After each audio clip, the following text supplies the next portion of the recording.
Wrestling அப்டேட்லாம் உடனே தெரிஞ்சுக்க நம்ம சேனலை மறக்காமல் சப்ஸ்கிரைப் பண்ணுங்கள்.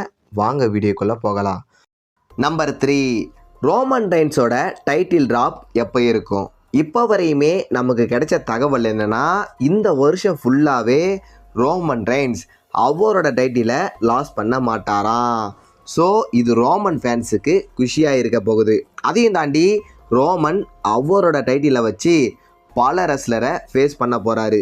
அந்த லிஸ்ட்டில் Oba Femi, Jey Uso, Jacob Fatu கூட இருக்காங்க.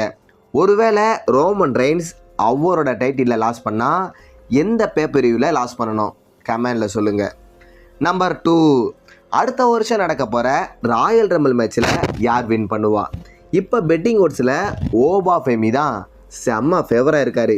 அவருக்கப்புறம் சாமி ஜெயின், பிரான் பிரேக்கர், குந்தர் கூட ஃபேவராக இருக்காங்க.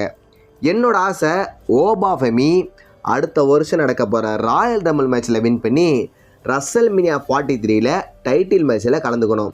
பார்க்கலாம் WWE இதை பண்ணுறாங்களான்னு. நம்பர் 1, ரோமன் ரெயின்ஸ் இதுவரை பல தடவை செத் ரோலின்ஸ் கூட சிங்கிள்ஸ் மேட்ச்சில் மோதி இருந்தாலும் க்ளீனாக ரோமன் ரெயின்ஸ் செத் ரோலின்ஸை பீட் பண்ணியிருக்க மாட்டார். பட் இந்த வருஷம் நடக்க போகிற சம்மர் ஸ்லாம் பேப்பரிவில் ஒருவேளை ரோமன் ரெயின்ஸ் vs செத் ரோலின்ஸுக்கு டைட்டில் மேட்ச் நடந்தால் ரோமன் க்ளீனாக செத் ரோலின்ஸை பீட் பண்ண வாய்ப்பு இருக்குது. செத் ரோலின்ஸுக்கு நைட் ஆஃப் சாம்பியன் பேப்பரிவில் மேட்ச் நடக்க போகுது. இந்த மேட்ச்சில் ஜேக்கப் ஃபாட்டு இன்வால்வ் ஆகி செத் ரோலின்ஸை அட்டாக் பண்ணாருன்னா ரோமன் ரெயின்ஸ் vs செத் ரோலின்ஸுக்கான டைட்டில் மேட்ச் சம்மர் ஸ்லாம் பேப்பரிவில் தரமாக நடக்கும்.